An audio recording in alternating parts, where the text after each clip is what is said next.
Et voilà, donc on reprend à la suite de notre petite série d'articles à laquelle j'ai ajouté une flopée d'autres articles qui fusent en ce moment sur le thème de la mutation de la civilisation. En tout cas, c'est comme ça que j'appelle le moment crucial où se rencontrent deux systèmes, donc forcément qui sont en concurrence. L'un étant périclitant et l'autre étant en train de naître et d'apparaître avec des valeurs qui lui sont propres et qu'on a de plus en plus de clarté à élucider.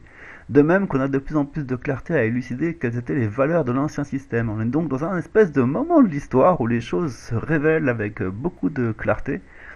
Et c'est très intéressant du coup. Et beaucoup d'auteurs sont inspirés par ce thème du conflit, on va dire, entre deux systèmes. Il y a toujours un conflit entre deux systèmes parce que tout système a besoin nécessairement d'être universel. Donc il a besoin d'être cohérent avec l'univers même. Il a besoin d'être cohérent avec la nature, avec les humains, etc.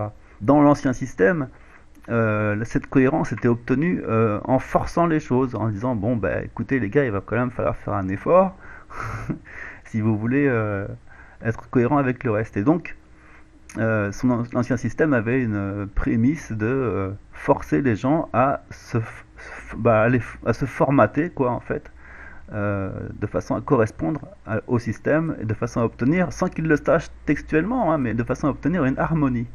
L'harmonie étant la notion la plus cruciale de tout système. Tout système n'est valable qu'en mesure de son harmonie. Ça, c'est important.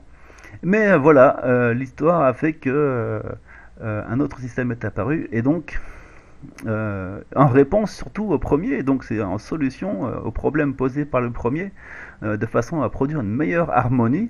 Et là, il est question dans la civilisation actuelle qui est totalement mondialisée, interconnectée à un très haut niveau, il est question de trouver une harmonie internationale. Et c'est pour ça que le nouveau système est né de lui-même en réponse logique à la situation. Là où l'ancien système, lui, a été, enfin en tout cas, avait la prérogative première de devenir universel, quitte à pratiquer. On verra ça dans un article que je viens juste de lire à l'instant, parce que ça faisait quand même au moins 1 ou 2 mois qu'il était publié, mais ça c'était dans cet article-là, Fabienne, celui-là, Fabian Society. Voilà, le but était l'eugénisme, donc le but était de ratisser les gens qui étaient considérés comme faibles, mauvais et ratés, éliminer les ratés et faire une société de personnes réussies de l'intérieur, donc des personnes qui sont naturellement harmoniques avec le système capitaliste. Et donc c'était ça hein, le principe de base. Et toute la politique actuelle et toute l'histoire du siècle dernier est entièrement fondée là-dessus. C'est vraiment incroyable. On reviendra peut-être en détail sur ces articles à la fin, ou peut-être qu'on lui fera un numéro spécial. Enfin, quoi qu'il arrive, on va passer en revue rapidement petit nombre d'articles qui est dans le sillage de notre interrogation. Alors cet article de Marcus Sihira, que je ne connaissais pas du tout, qui a fait un site qui est dans une langue que je ne connais pas du tout, qui a cette tête-là. Bon, ça va, il est humain, donc ça devrait aller. Le début, ça va, c'est assez simple à lire parce que c'est un rappel des faits, ok. Mais ce qui m'intéresse le plus dans cette histoire, alors évidemment, j'aime pas quand on a des expressions comme fustige les idiots utiles, parce que quand on voit l'article précédent qu'on a vu de Matthew Herret, qui est un ponte de l'histoire de la science, des sciences en général, on se rend compte qu'on ne sait jamais tout et que accuser les gens d'être idiots utiles, c'est simplement les accuser de ne pas savoir une chose qu'on pourrait leur dire. Hein. Et une fois qu'ils le sauront, ils auront peut-être changé d'avis. Étant donné le nombre incroyable de choses qu'on ne sait pas, et que tout le monde ne sait pas, et que même que personne ne sait, c'est-à-dire qu'un peu d'humilité n'est pas malvenu. Et donc là, il y a juste 2 propos qui m'intéressent là-dedans, c'est... alors déjà, il parle de l'échec de la critique de l'économie politique, et donc échec qui est dû à une mauvaise connaissance de la réalité qui se cache derrière. Ce qui cache derrière, c'est justement ça qui m'intéresse, c'est l'hypothèse H2 que dont je parle quelquefois quand l'occasion se présente, parce que l'hypothèse H2 est assez particulière dans l'explication de la situation actuelle. Qu'est-ce qui fait qu'on passe d'un système à l'autre? Il y a bien sûr l'hypothèse H1, c'est l'élan historique, donc la tectonique des plaques, les causes-conséquences pures et simples. Et évidemment, il y a l'hypothèse H2 où les causes-conséquences sont utilisées dans un but secondaire. Et donc les choses sont un peu forcées. Et on a l'impression que tout est une mise en scène. On n'est pas vraiment dans l'hypothèse H2 bien ancré dans la réalité parce qu'elle nous paraît extrêmement artificielle. Et ça, c'est très, très perturbant.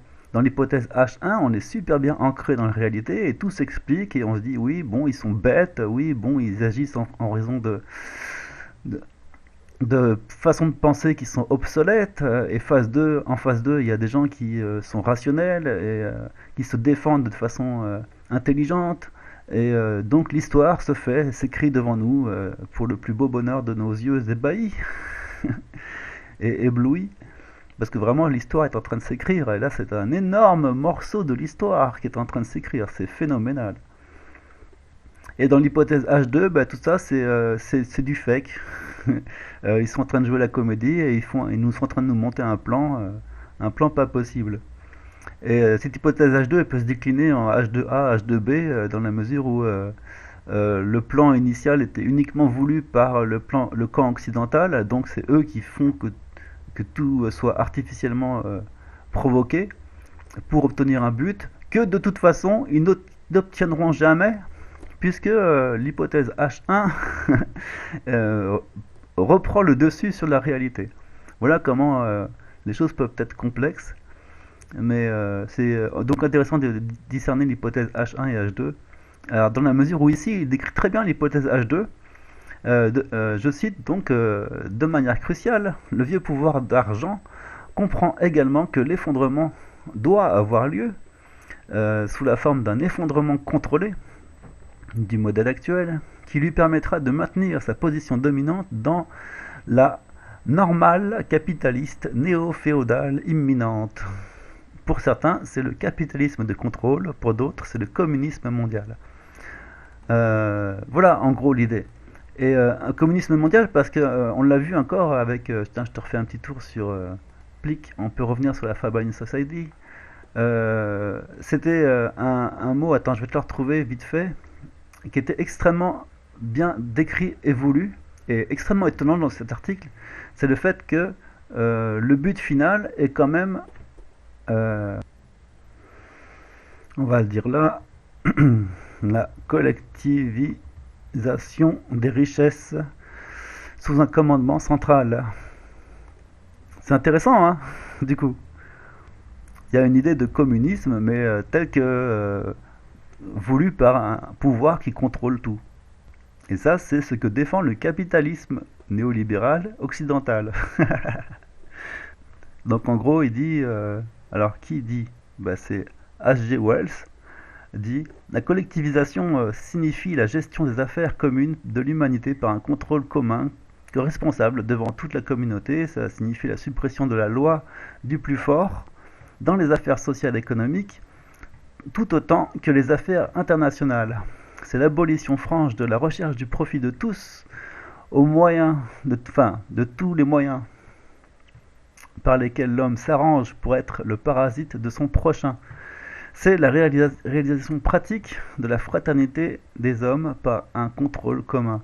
Et ça, c'est extrêmement stupéfiant parce que si tu lis le reste de l'article, tu vas en tomber encore plus des nues parce que dit comme ça paraît magnifique. Mais en réalité, ceci est la finalité, le contre-coup de ce à quoi un siècle de propagande aura préparé en forçant les gens à devenir de plus en plus individualistes, égoïstes, etc. Il est même écrit quelque part que chaque message dans chaque publicité, chaque livre, chaque film doit promouvoir en gros l'éloge de l'égoïsme ou un truc comme ça. Bon, à lire. Et ça, c'est la finalité de l'opération prise de pouvoir sur les gens, quoi. Donc dans l'hypothèse H2, tout ceci, tout ce qui se passe actuellement serait un énorme fake dans le but d'amener une solution anticapitaliste qui soulage tout le monde d'une énorme quantité de souffrance qui est sans cesse instillée par les médias, la pression, les politiques, etc. Et comme une bouffée d'air frais en fait. Mais alors c'est extrêmement menaçant, hein, c'est terrifiant même. Les jeunes leaders mondiaux mis au pouvoir pour des circonstances exceptionnelles prennent les décisions difficiles sous la direction de leurs mentors transnationaux. Ça, c'est exactement ce qu'on voit aujourd'hui. Il y a plein de petits éléments de réflexion. Le rationnement de la nourriture, etc., la destruction massive, le crédit social sont préparés psychologiquement depuis longtemps en fait et sont proposés comme des solutions. Euh, L'ère sanitaire de la menace invisible omniprésente, ainsi que l'escalade en Ukraine évidemment, sont des éléments dissuasifs nécessaires pour inspirer l'obéissance publique, du public en tout cas. Et ça, c'est extrêmement pertinent. Et ceci, précise-t-il, même au milieu d'une économie en chute libre. Donc il explique, l'auteur, que pour Vigui, en l'occurrence, il est clair que la guerre sert le but opposé à celui qu'on nous annonce. L'envoi de sanctions anti-russes et d'une aide militaire n'a pas pour but de défendre l'Ukraine, évidemment, ça c'est sûr que tout le monde s'en fout, mais de prolonger le conflit, d'alimenter l'inflation, afin d'écarter le risque d'une catastrophe sur le marché de la dette qui se répandrait autrement comme une traînée de poudre dans le secteur financier. C'est-à-dire que, évidemment, la guerre de Poutine, donc la guerre contre le terrorisme en général, sert à retarder l'éclatement de la bulle du tout, parce que l'économie mondiale est une bulle géante, raison pour laquelle l'Ukraine est sacrifiée sur l'autel du massacre au prétexte de la liberté et de la démocratie, etc. Et ceci afin d'éviter le nouveau choc Lehman qui plongerait le monde dans un chaos encore plus profond. Ce qui est censé arriver. Donc il explique que la théorie de Vigui, c'est que ceci, en fait, c'est ce qu'il appelle la surface économique de la gestion de crise extrême. Et donc la cause profonde de tous les jeux géopolitiques et de propagande, c'est l'effondrement irréparable de la valeur du capital. Et donc, dans le récit actuel, Poutine est rendu responsable de l'inflation et de son impact apocalyptique sur les pauvres du monde. Et il parle de la même chose que nous, hein. Il est courant que les empires subissent une mort lente et douloureuse lorsqu'on nie la cause de leur effondrement. La chute du monde capitaliste, dirigée par les États-Unis, a commencé il y a plus d'un demi-siècle et n'a été retardée que par des vagues de fausses richesses alimentées par la création d'argent gratuite, c'est moi qui rajoute, qui a profité à une petite élite tout en accablant les masses de dettes et de misère. Donc il explique la logique de ceci, enfin la logique économique qui arrive à ça. La pandémie a été utilisée comme un bouclier mondial pour une impression monétaire et des emprunts sans précédent. Je pense que c'est vraiment évident hein, ce qu'il dit, c'est logique, c'est vraiment ce qu'on a vu. Jamais on a eu autant de profits phénoménaux grâce au Covid. Le Covid a été une source de fortune phénoménale. Il y a eu un nouveau milliardaire par jour pendant un an, un truc comme ça. Il dit la Réserve fédérale a imprimé plus de monnaie fiduciaire en un an que dans tous ses programmes de simulation quantitative depuis 2008. Et le grand final, un effondrement biblique dépassant nos imaginations les plus folles, déclenché par l'explosion d'une hyperbulle sur le marché de la dette, est actuellement reporté autant que possible par le matraquage inflationniste dans l'économie réelle. D'où les situations de guerre. Mais c'est pas pour autant qu'une chose n'empêche pas l'autre, c'est-à-dire que ce soit le fait d'une stratégie gagnant-gagnant, comme, comme les orientaux aiment à le dire, mais les occidentaux aussi peuvent très bien penser de cette manière, il n'y a pas de raison. Donc la question reste entière, pour l'instant on n'a pas On n'a que des indices, on ne sait pas comment ça va se passer, mais on a l'hypothèse H1, l'hypothèse H2 et l'hypothèse H2B qui est hybride, qui considère que au départ le- la situation actuelle est provoquée volontairement, mais seulement dans le but en tout cas comme conséquence naturelle de l'effondrement du premier système, et que le second système n'a rien à voir avec le second et qu'il arrive quand même parce que la nature a horreur du vide. Mais il se peut aussi au final que le nouveau système réponde à des souhaits, des exigences et des besoins qui étaient déjà formulés il y a un siècle lors de la création du capitalisme, enfin tel qu'il existe aujourd'hui, euh, qui consiste en une super collectivisation. Mais voilà, c'est difficile. On peut avoir les mêmes objectifs, les mêmes mots, les mêmes valeurs, les mêmes idées, mais leur conférer selon des contextes différents, des résultats et des intentions et des méthodes pour les obtenir qui sont différents, en tout cas des esprits différents. Donc les mêmes objets, collectivisation, peuvent très bien être positifs ou négatifs. Et ça dépend du contexte et du point de vue. Alors peut-être que ce changement de civilisation, c'est un changement de paradigme dans le sens où c'est un changement de contextualisation de la réalité. Donc toutes les réalités vont être réévaluées, ce qui fait que beaucoup de fois, on a besoin d'utiliser les mêmes mots et les mêmes idées, mais qui vont avoir des significations différentes en fonction du point de vue à partir desquels on les observe. Ça, c'est vraiment une grande question philosophique hein, de ce qui se passe. On découvre tout ça en même temps qu'on découvre l'histoire. Euh, donc pour l'instant, on n'a pas vraiment de réponse. On espère que tout ira pour le mieux à la fin, c'est tout. Et pour finir avec cet article-là, et il dit, enfin, selon Vigée, qui a lu Marx, donc Vigée dit selon Marx, nous n'avons qu'un seul véritable choix. Soit nous nous libérons de la marchandise, de la valeur et des formes monétaires, et donc de la forme capitale en tant que telle. Soit nous sommes entraînés dans un nouvel âge sombre de la violence et de la réaction, etc. Compte tenu de la cupidité et de la soif de pouvoir des milieux financiers, la dernière option est malheureusement la plus probable. D'ailleurs, c'est ça le mot que je cherchais tout à l'heure dans l'article de Matthew Ehret, c'est cupidité. Il était décrit dans la stratégie capitaliste que la cupidité doit transparaître dans tous les messages publicitaires, les livres, les bouquins, les films. Et c'est toujours la cupidité qui doit être gagnante. Et donc la cupidité gagnante, c'est vraiment le centre de la propagande occidentale en termes généraux. Donc ils ont tout fait pour promouvoir la cupidité. C'est très important parce que c'est comme ça qu'ils se définissent eux-mêmes. Mais c'est donc, comme je disais tout à l'heure, une question de harmonie du système. Et c'est vraiment une question super complexe parce que franchement, il s'agit d'utiliser ça ensuite contre les gens eux-mêmes. Dans le but de s'en sortir. On est de toute façon à la base avec des gens qui sont fous alliés parce qu'ils n'ont qu'une très faible connaissance de l'univers, des systèmes, des fonctionnements, des logiques, de la morale, etc. Une énormément faible connaissance de tout et extrêmement plus faible connaissance que ce que l'humanité dans son entièreté peut leur apporter. Donc ce sont nécessairement des gens qu'on peut considérer comme complètement timbrés. Et essayer de décrire en détail les paradoxes et contradictions qu'il y a dans leur comportement, c'est un exercice assez difficile.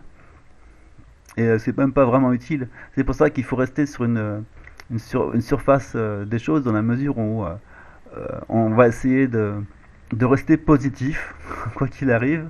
Hypothèse H1 ou H2. H1, la réussite et la victoire est plus facile. H2, la réussite et la victoire sont beaucoup plus difficiles. Mais de toute manière, à la fin, il faut que les mots positifs qui sont dits aient une valeur positive, que les idées positives servent positivement les gens de façon fonctionnelle, etc. Je vais arrêter de dire le mot positif. Hein. Et oui, parce que c'est encore un autre biais cognitif ou je ne sais plus comment on appelle ça.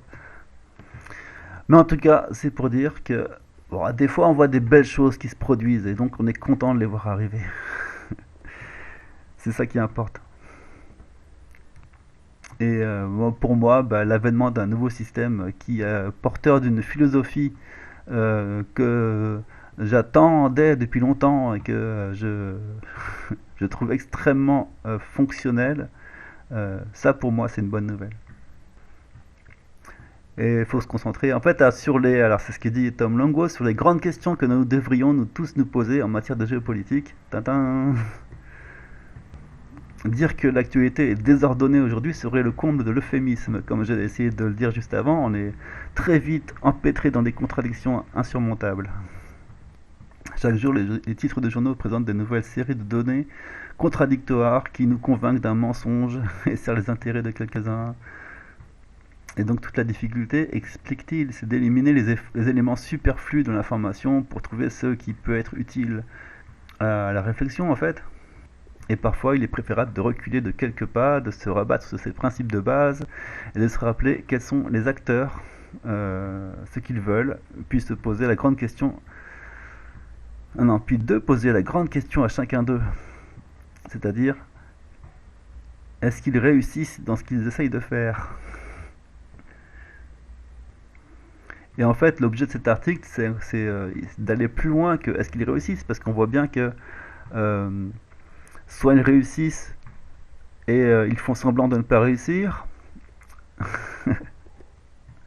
soit ils font exprès de rater dans le but de réussir un autre truc, et donc ce cas c'est parfaitement réussi, soit ils sont vraiment en train d'essayer de pousser à bout une façon de réfléchir et un système, une réflexion, une pensée occidentale qui arrive à ses limites et qui de toute façon ne produira que des échecs et des erreurs, quoi qu'on fasse, quoi qu'on dise, de toute façon c'est mort, c'est mort, c'est mort, c'est pas la peine d'insister, mais ils insistent, ils insistent. Et donc ils foirent tout ce qu'ils font. Ça, cette façon de voir les choses, elle n'est pas non plus très irrationnelle, hein. C'est très courant, hein. En tout cas en France, on a fortement l'habitude de ça. Les gens qui foirent tout ce qu'ils font, alors que à chaque fois qu'on essaye de faire un truc, ça se retourne contre nous. Ça, c'est la signature de la France, hein. Faut le dire. Peut-être en général pas de la France, mais en général de toutes les personnes qui ont une arrière-pensée qui n'est pas très bien, pas très concrète en fait, ou principalement axée sur l'ego ou des mauvaises motivations. Voilà, quand on a des mauvaises motivations, tout ce qu'on fait tourne mal de toute façon. Et quand on a des bonnes motivations, c'est pour ça qu'on parle de prendre du recul sur tout ça et d'essayer de rester ancré sur ses principes de base. Quand on a des bonnes motivations, même si ça se déroule de façon complètement chaotique, au final, ça finit bien. Ça, c'est extrêmement important à savoir. La question que Tom Longo pose, c'est plutôt, c'est pas est-ce qu'ils réussissent ou pas ce qu'ils veulent faire, c'est qu'est-ce qu'ils sont prêts à faire pour survivre dans les circonstances actuelles. Et ça, c'est la question la plus redoutable. Et la question, c'est toujours une question existentielle. C'est pour survivre, qu'est-ce que vous feriez pour protéger votre famille, votre position, l'idée que vous vous faites de vous-même. Alors ça paraît pas beaucoup, hein, mais l'idée qu'on se fait de soi-même, c'est quand même la construction psychologique.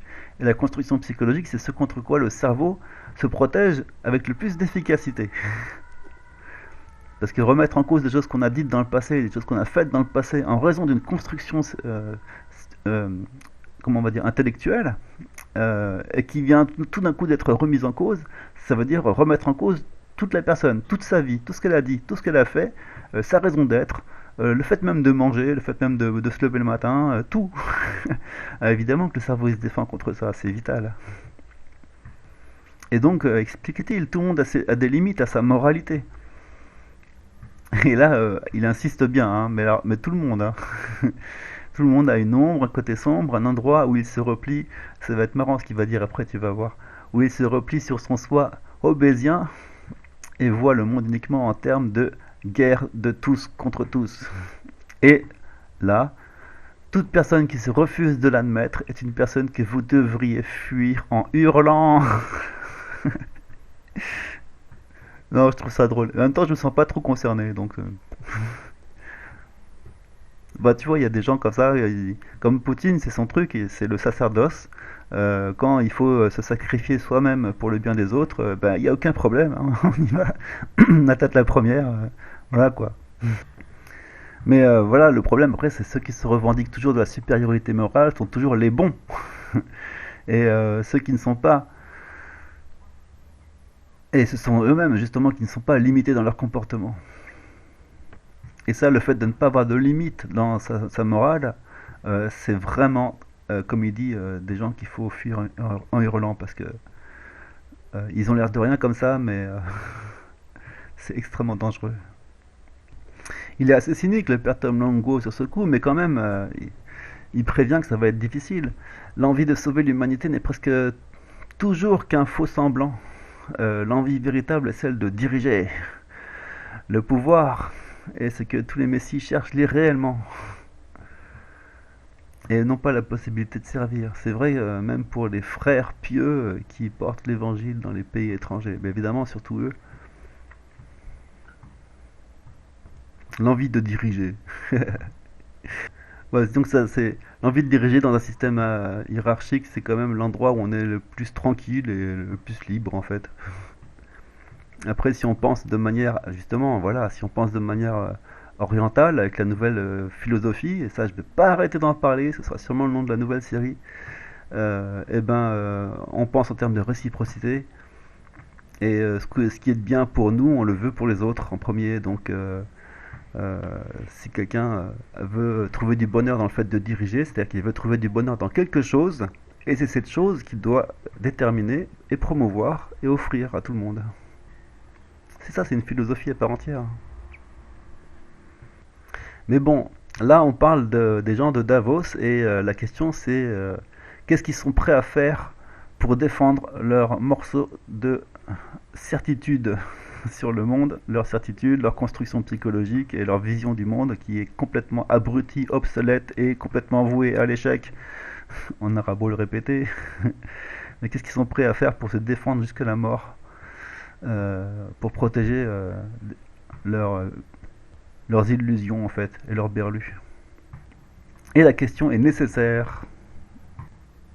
Et il ajoute que c'est valable pour Davos, mais demain pour la Fed, et même le jour suivant pour la Russie. C'est pareil pour tout le monde. Même la Chine, on aura un épisode là-dessus qui va en parler. Face à Taïwan, ils veulent bien promouvoir des très bonnes philosophies, etc. Mais avec Taïwan, on rigole pas. Et il explique que pour le résultat désiré, de toute manière, il n'y a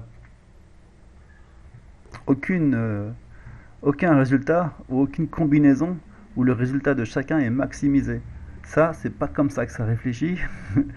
Euh, il n'y a même plus de système gagnant-perdant. C'est tout le monde est perdant. dans, dans cette affaire, dans le moment où on est prêt à tout pour se défendre, on est dans une pulsion de mort. Ça, c'est moi qui rajoute. Parce que quand on est dans une pulsion, même si c'est que gagnant-perdant, une pulsion de guerre, on reste quand même dans une optique où on se figure comment sera le monde une fois que tout sera réglé. Mais là, c'est même pas la situation où on est. C'est la situation où on est, c'est la pulsion de mort. C'est j'en ai rien à foutre, on ira jusqu'au bout. Et ceci, dit-il, parce que la première règle de toute organisation est l'auto-survie. Alors, si tu veux faire de la systémique, moi je peux t'en faire. Tout système nécessite et travaille à son propre fonctionnement. Alors, quand vous pensez à Davos, ses objectifs déclarés pour une grande réinitialisation, le sauvetage du monde et tout ça, le changement climatique, est-ce que vous pensez vraiment qu'il y a une limite à leur comportement? Est-ce qu'ils vont pas déclencher une guerre nucléaire? Ou libérer une peste virulente? Et dans le but de créer un remède pire que la maladie? Ou tiens, pourquoi pas provoquer une fusillade sous faux drapeau dans une école? Dans la situation économique où il va falloir relever les taux encore et encore et encore jusqu'à ce que ça devienne complètement effarant. À un moment, est-ce qu'il y en a un qui va dire enfin, est-ce que vous croyez qu'il y en a un qui va dire désolé, c'est ma faute? Non, c'est la faute de personne. Qu'en est-il des dirigeants du Capitole corrompus à l'extrême, sans morale, qui se sont enrichis personnellement, ont tissé un immense réseau de conneries si vaste et encombrant que nous ne pouvons à peine en suivre les détails, même en surface? Ne serait-il pas prêt à tout, etc. En général, j'aime bien les questions qui posent, enfin Article qui pose beaucoup de questions. Quand c'est interrogatif, c'est très instructif. Et il continue avec des exemples, parce que des exemples, tu peux en avoir autant que tu veux. Sérieux, c'est à ça que notre politique est réduite par ces abrutis vénaux contrôlés par Davos. Y a-t-il encore des gens là-bas qui réfléchissent un temps soit peu? Et en gros, à la fin, il explique que le dernier mouvement d'héroïsme sera de tout faire péter, quoi. Et à ce moment-là, ben, et vous, qu'est-ce que vous serez prêt à faire pour vous défendre? Sur ces belles paroles, on va marquer une pause avant d'aller chercher une nouvelle suite à notre série. Merci, à plus tard.